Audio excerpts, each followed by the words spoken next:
Hi, my name is Katie Kataska, and I am the chair of the Professional Development Committee of the New Jersey Library Association.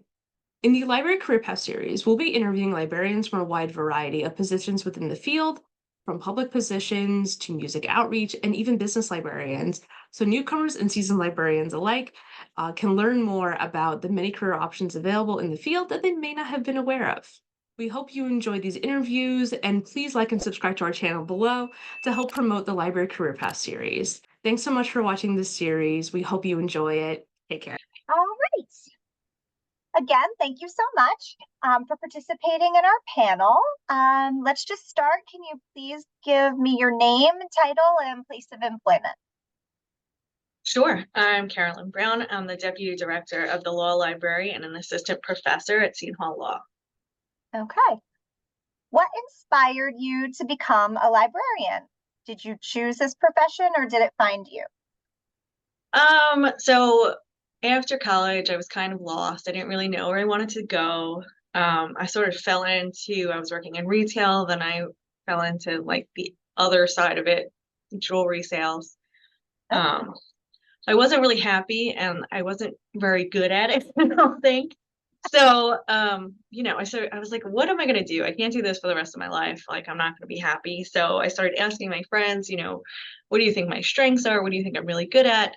And they all said that I was good at researching and planning. And one of my friends was like, you should go to library school. I was like, done, doing it. So I really applied to library school the next day. And then after talking about it more, the same friend was like, you should be a law librarian. They make more money. And, so I was like, okay, cool, law librarianship. So that's what I ended up doing. And then after taking some courses, one of my professors, who is now a mentor to me, she was like, you should really consider being a academic law librarian. I think you'd be really good at it, but you have to go back to law school. And I was like, oh no, I don't want to do that. But I ended up applying to firms and then applying to law school, and I got into law school and I didn't get a job at a firm, so kind of fell into that. That is so okay. A couple things there. First of all, I love that you asked your friends, and you have some incredibly thoughtful friends that they spent all this time giving you the feedback. I love that.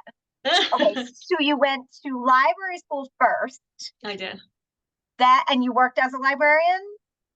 I just did internships, really. Okay, and then you went to law school. Yeah. With the thought of being a law librarian or being a practicing attorney? Being a law librarian. You always wanted to be a law librarian. Okay, but you applied to some firms and then you decided to go the academic route. I applied to firms so when I finished my library school, I applied to, I swear to God, I applied to every firm in New York City to their library departments. And I maybe had one or two interviews. It was it was in 2010. So it was the economic downturn crash. Right. So it was nobody was hiring for anything. So do you think at that point that your lack of a JD was an obstacle? In law firms, it usually is not. Okay. But for academia, you need to have the JD. You need to have both. Okay. Yeah. All right. So was there something specific that pointed you in the direction of becoming a law librarian? I guess we just covered that. So was there something else that drew you specifically to the law, or just that? It was, the money, honestly, first. The money, you said that.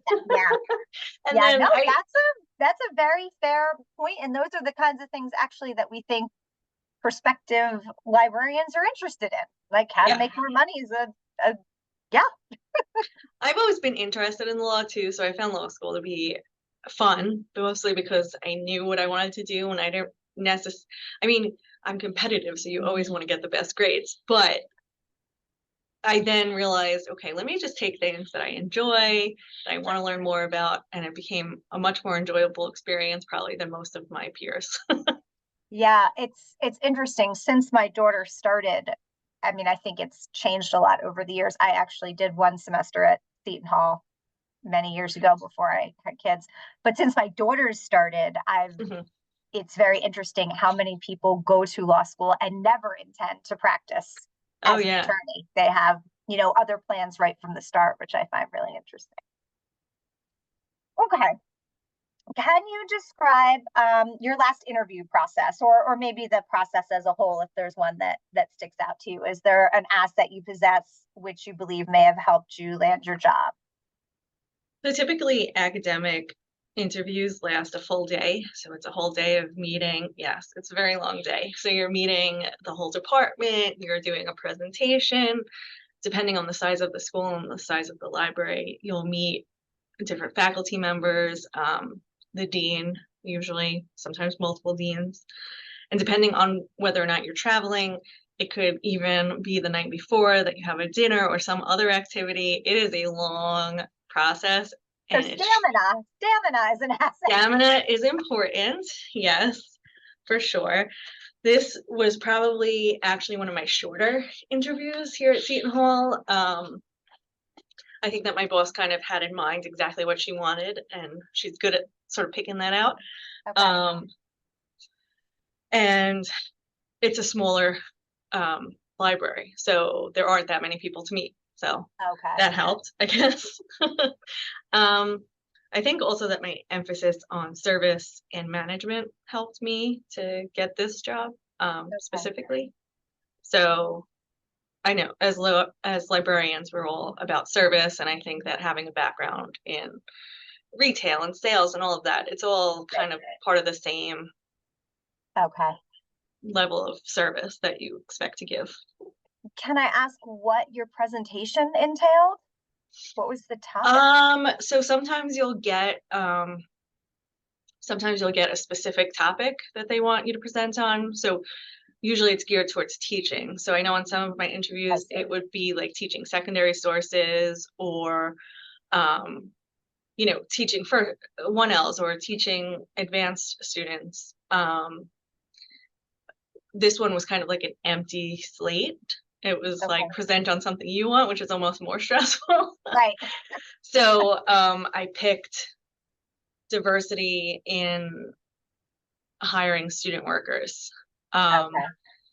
So, but I kind of like started on hiring student workers because that's something that I've done in past roles, and it kind of just like rolled into diversity, and that's where I ended up. So. Got it.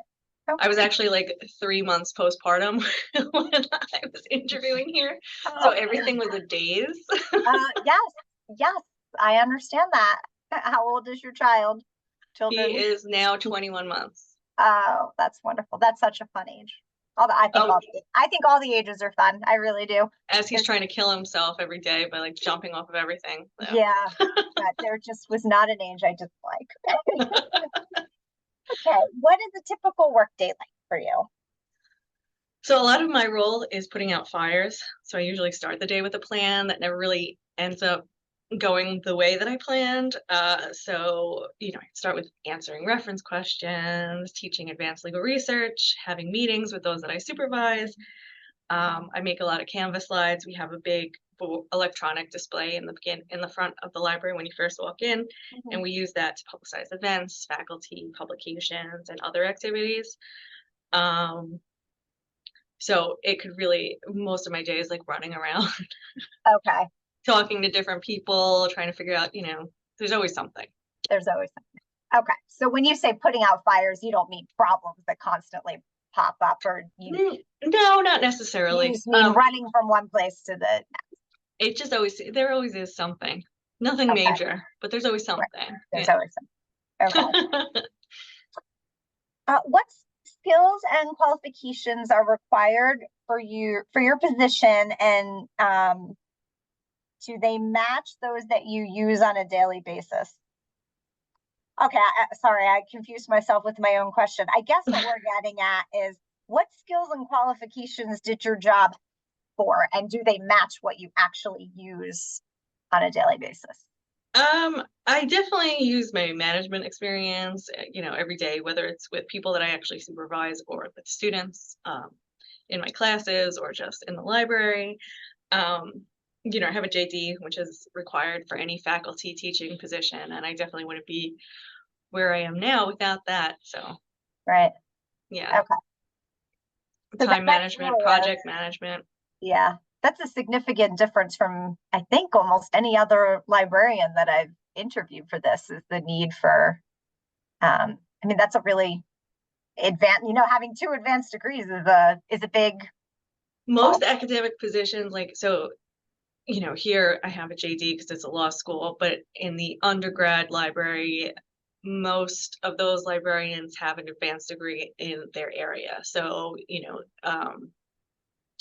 like if they're working in English, they have an advanced degree in English, either a Okay, as master's. well as Yeah. an MI. Okay. Yeah. Got it. So What is the best thing about your job and your least favorite thing that you have to do? well, I really love research and helping guide people to find the answers that they need. I really enjoy teaching our first year students, but probably not as much the more advanced students. When you first come into law school, those first years, they're very excited to learn, and they just, are very receptive. And as they get more into their career, they're a little more closed off, so it's a little harder to get in there. Okay. Yeah. Yeah, that would make sense. Yeah. Also, I'm sure by the end they're just like done. Get me out. Yeah. Get me out. What are your salary expectations, and does your current job meet them? Are there opportunities for growth in your position? So this is tricky. I think that I make a good salary, but I also think it should be higher. I think that entry level pay has been rising steadily for entry level librarians into this field. I would like that to translate for our more experienced librarians to sort of also raise up, which I don't feel like is happening at the same time. The entry level's going up, but it doesn't seem like right. stagnant. So like, if you've been working here for a while, then you're not necessarily moving up, but that base salary is kind of creeping up on you. Okay. Is it, and so we're asking these questions to give prospective librarians information, but if I'm crossing boundaries, you can decline to answer. Sure. Do you feel like the librarians' salaries are moving at the same pace as other professors, or not in the same way, or you don't know? I don't actually know, really, because it's sort of it's all kinds of different levels of like what administrative responsibilities you have, plus like your teaching responsibilities. So it's sort of like not as comparable, but I'm also not speaking just about Seton Hall. I think across the board. Across the board, it's just more, it's opaque. Yeah. Okay. Okay. All right. What advice do you have for new librarians or graduate students about to enter the field? My biggest advice is to try not to let imposter syndrome hamper your professional growth. And apply for positions that you want, even if you don't meet every single qualification, because you never know what can happen. And maybe that's something you can learn on the job, you can work with. And there are also other places that you can look. Don't just think of like either a law school or a law firm. You can work for firms in the library or business development departments, the government, state, federal, and local. They all have librarians. Okay. Yeah, that's, I love that advice, actually. For me personally, it was the most helpful thing anyone said to me when I was first looking, because I went to library school later in life. I had stayed home with my kids for a long time. So I was like 42 when I went, and I went during COVID. So I always intended to work part-time in a library while I was going, but obviously nobody was hiring. So I graduated and I had 0 experience and just started applying. It was discouraging, to say the least. Yeah. And somebody said to me, like, just apply. It doesn't, like, she's like, nothing is more important to some people than passion. So just put yourself out there. It will happen eventually. Definitely. And it did. And it did. And it did. What do the job prospects look like for your type of position? Is it really competitive? Are there a lot of jobs out there? I think there are more openings now than since I've entered the position. It seems like the retirement cycle is finally moving forward. So I do think that there are a lot more openings. but I do think that for so long it was such a crowded field that now we actually have a problem not having enough librarians to sort of fill those positions. So anybody out there, I encourage That's interesting. So you're to, saying, come join us. yes, come join us. Okay. What has been your biggest challenge in this profession?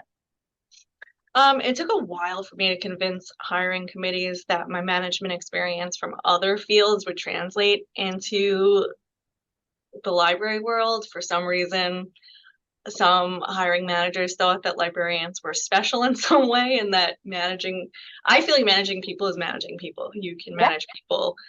If I can manage a bunch of retail associates that are in high school and college, I think I could pretty much manage a bunch of monkeys at this point.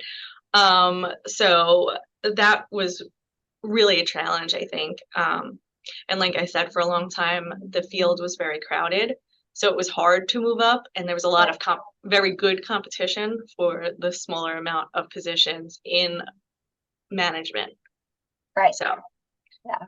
So I think you should be able to put your experience as a parent on there. I have kept 4 people alive and they're thriving, and I think that should count for something.